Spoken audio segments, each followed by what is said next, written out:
बिस्मिल्लाहिर्रहमानिर्रहीम।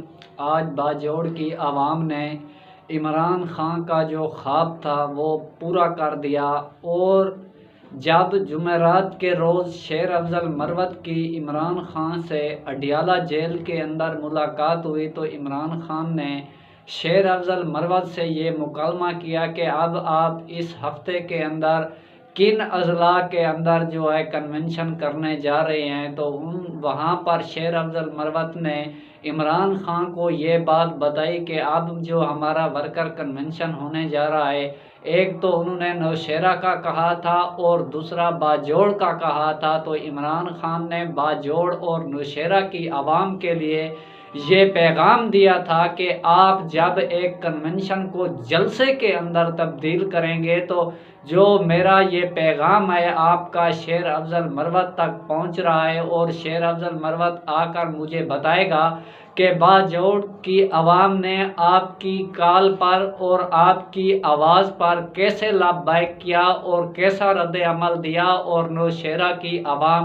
का भी यही तस्वर था। जब पहले नौशेरा के अंदर कन्वेंशन था कल, तो नौशेरा के अंदर इंतज़ामिया ने जलसे की जो कन्वेंशन की इजाज़त थी वो ना दी थी और तरह तरह की पुलिस ने नाकाबंदी की हुई थी। और इंतज़ामिया की रुकावटों के बावजूद जब शेर अफजल मरवत ने नौशेरा के अंदर जो कन्वेंशन किया, वो कन्वेंशन 3 गुना बड़ा कन्वेंशन था। वो जलसे के अंदर तब्दील हो गया था, जो कि नौशेरा परवेज़ खटक का अबवई इलाका है और वहाँ पर उसके अपना हलका है जहाँ पर वो इलेक्शन स्टैंड करता है। जब कन्वेंशन हुआ तो वहाँ पर ऐलान हुआ कि इमरान खान का ये पैगाम है कि आपने बाजोड़ और नौशेरा के अंदर भरपूर तरीके से आवाम को कहा गया कि आपने निकलना है और कन्वेंशन के अंदर शिरकत करनी है।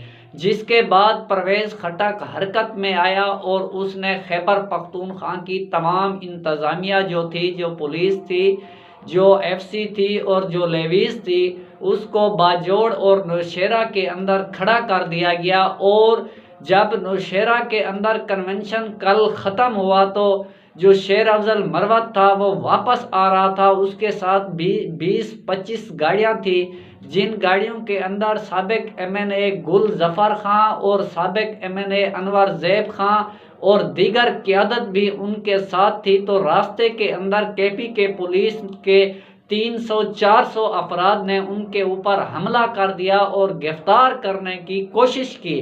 जिसके बाद जो वहाँ की क़यादत थी या वर्कर थे, जो लोग थे, वो वहाँ पर जमा हो गए।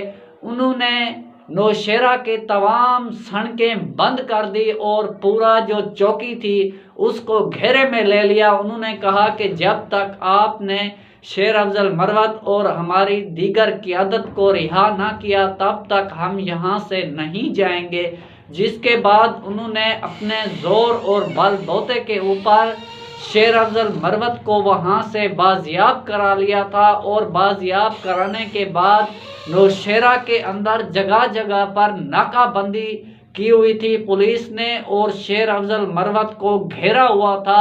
और शेर अफजल मरवत को वर्कर वहाँ से ले गए और जो शेर अफजल मरवत की गाड़ी थी या अनवर ज़ैब खां की गाड़ी थी या गुल जफ़र खां की गाड़ी थी, वो जो नौशेरा शहर के अंदर बाज़ार के अंदर रह गई थी और वर्करों ने कहा कि वो गाड़ी हम लेकर आएंगे, आप चलें, हम आपको किसी सूरत भी गिरफ्तार नहीं होने देंगे क्योंकि आप हमारे मेहमान हैं, हम पठान लोग हैं, हम मेहमान का एहतराम करते हैं, हम मेहमान की इज़्ज़त करते हैं, हम अपने मेहमान को अपने हाथों से पुलिस के हाथ कभी भी नहीं जाने देंगे। जिसके बाद वो रात को देर तकरीबन 11-1 बजे के करीब शेर अफजल मरवत को बाजोड़ के किसी एक इलाके के अंदर लेकर गए। वहाँ पर किसी घर के अंदर उसके ठहराव हुआ। जो वो घर था वो PTI के वर्करों का था और अचानक बाद में पता चला कि ये भी तहरीक इंसाफ के वर्कर थे। और पुलिस ढूंढते हुए वहाँ पर पहुँच गई और रात पूरी शेर अफजल मरवत एक कमरे के अंदर बैठे हुए थे और पूरी रात जो KPK पुलिस है वो बाहर फायरिंग करती रही और 300 से 400 पुलिस वाला जो था उस घर को घेरा हुआ था। और वहाँ पर शेर अफजल मरवत रात के वक्त तो महफूज रहे और उसको किसी महफूज मकाम पर वर्कर ले गए और उनको पनाह दी गई। और उसके बाद आज बाजोड़ के अंदर जो कन्वेंशन था और पूरी रात नौशेरा और बाजोड़ के इलाके के अंदर लोगों के घरों के अंदर पुलिस छापे मारती रही और रोडों के ऊपर खंदक खोद दी गई और तमाम बाजोड़ जिला बाजोड़ का जो इलाका था वहां पर पुलिस ने पूरे जिले के अंदर नाकाबंदी कर दी और जगह जगह पर रुकावटें खड़ी कर दी। और पुलिस ने चैलेंज किया कि हमने किसी सूरत भी बाजोड़ के अंदर आपको कन्वेंशन नहीं करने देना, जिस पर तहरीके इंसाफ के वर्करों ने भी ये चैलेंज किया और उन्होंने कहा कि ये हमारी जिद है कि हमने हर सूरत बाजोड़ के अंदर जो है कन्वेंशन करेंगे। आज पूरा जिला बाजोड़ बाहर निकल आया और उन्होंने तमाम रुकावटें अपनी मदद आपकी तहत आबूर की और पुलिस की रुकावटों को एक तरफ धकेल दिया और उसके बाद जो कन्वेंशन था वो किया।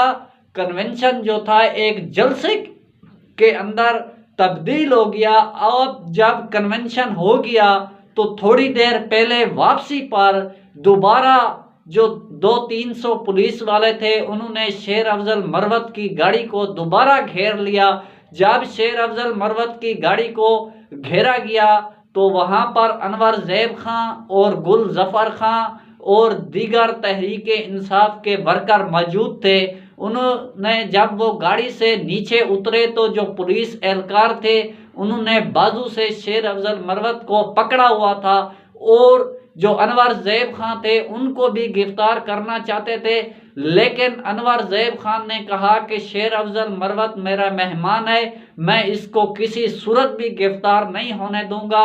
उन्होंने वर्करों को कहा कि आप पुरअमन रहें, मैं गिरफ्तारी दे रहा हूं, आपने शेर अफजल मरवत को गिरफ्तार नहीं होने देना। और जिसके बाद अनवर जैब खान ने खुद गिरफ्तारी दे दी और अनवर जैब खान को वहां से गिरफ्तार करके KPK पुलिस ले गई और शेर अफजल मरवत के पीछे भाग रही थी। लेकिन वर्करों ने जोर जबरदस्ती शेर अफजल को उठाकर गाड़ी के अंदर बैठा दिया और मुतइद्दा वर्कर जो थे वो शेर अफजल मरवत की गाड़ी के साथ लटक गए।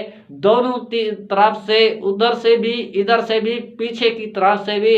उन्होंने पुलिस को कहा कि हमने किसी सूरत भी आपको शेर अफजल मरवत के पास नहीं आने देना। और वर्करों ने आगे पीछे अपनी गाड़ियां लगाकर दरमियान में शेर अफजल मरवत को लेकर वहां से रवाना हो गए और पुलिस की 5 से 7 गाड़ियां वो शेर अफजल मरवत के पीछे जा रही थी और वर्कर शेर अफजल मरवत को लेकर वहां से निकल रहे थे। अभी जब ये मैं वीडियो बना रहा था तो उस वक्त तक पुलिस उनके पीछे थी, वो आगे थे। लेकिन अभी तक वर्करों ने जो है वो खिलाड़ियों ने शेर अफजल मरवत को गिरफ्तार नहीं होने दिया। और अभी तक की इतलात ये है, आगे चलकर देखते हैं कि उसको गिरफ्तार कर लिया जाता है या नहीं कर लिया जाता।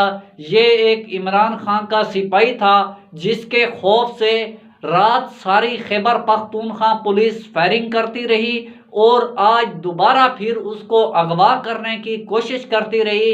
अगर कंपनी और जो खैबर पख्तूनख्वा पुलिस है उनको तहरीके इंसाफ से इतना डर है तो आप जाकर अडियाला जेल के अंदर बंद इमरान खान से माफ़ी मांग लें। अगर आप परवेज़ खटक को जो है वो ज़ोर ज़बरदस्ती खैबर पख्तूनख्वा की आवाम के ऊपर मुसल्लत करना चाहते हैं, जो कि खैबर पख्तूनख्वा की आवाम अपना फैसला सुना चुकी है और बाजोड़ की आवाम ने आज आपके इन तमाम ऊंचे हथकंडों में आखिरी किल ठोक दिया और उन्होंने कहा कि हम किसी सूरत भी आपके प्रेशर में नहीं आएंगे और ना ही आपके शिकंजे के अंदर हम आकर बैठ जाएंगे और आपकी गुलामी को तस्लीम कर लेंगे।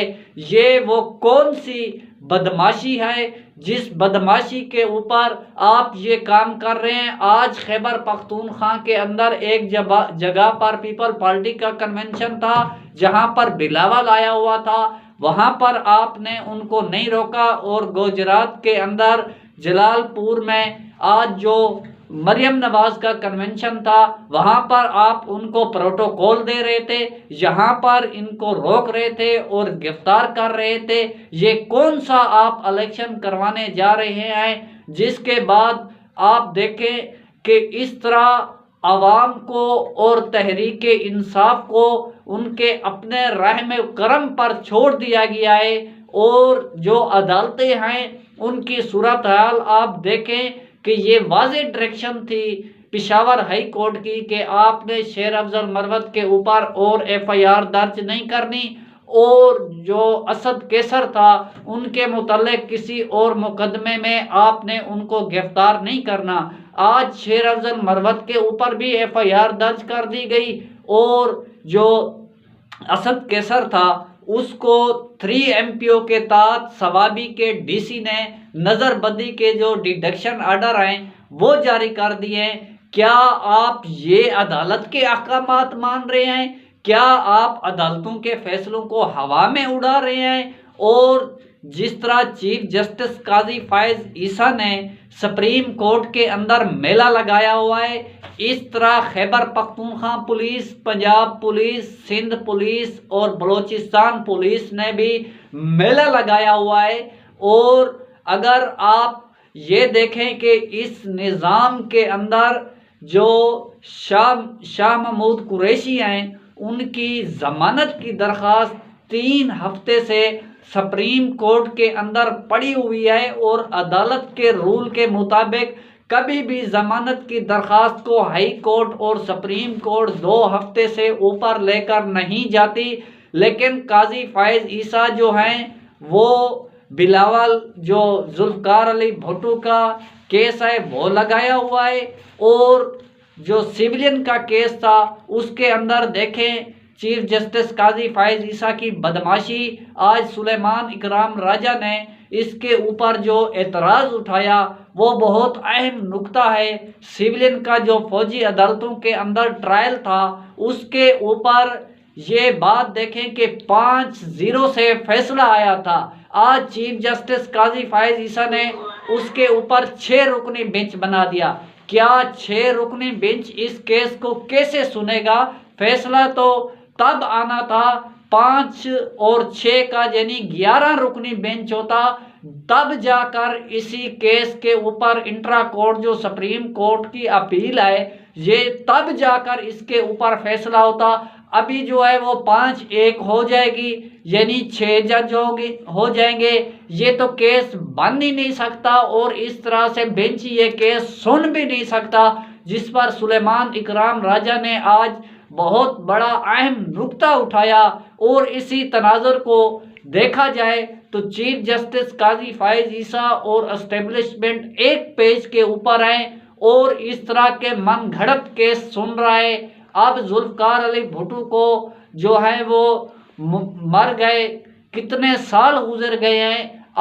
अगर आपने कोर्ट मार्शल उसकी टोपी का करना है, आप देखें आज जो जिंदा हैं आप सैफर केस लगा लें। अगर आपने कोर्ट मार्शल करना है तो आप सैफर केस के अंदर कोर्ट मार्शल कर लें। ये कौन सी बात है कि आप जो माजी के किस्से हैं वो उठाकर बैठे हुए हैं, लेकिन जो अभी मुल्क के अंदर अफरा तफरी हो रही है आपने उसको देखा भी नहीं है और तहरीक इंसाफ को अपने रहम करम पर छोड़ दिया है। और इस मुल्क के अंदर जारी फैसियत का जो इस टाइम मुकाबला कर रही है उसको आप देख नहीं रहे।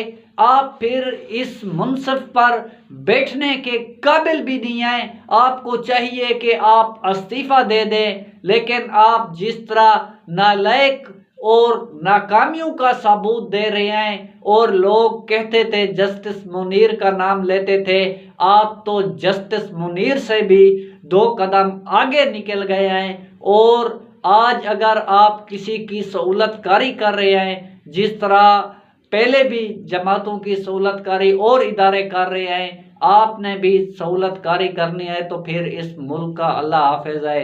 नाजरीन, आज की अपडेट यहाँ तक थी। अगर हमारी वीडियो आपको अच्छी लगे तो हमारी वीडियो को लाइक और शेयर करें, साथ हमारे यूट्यूब चैनल को सब्सक्राइब करें और हमारे आने वाली वीडियो का इंतज़ार करें। अल्लाह आपका हामी और नासिर।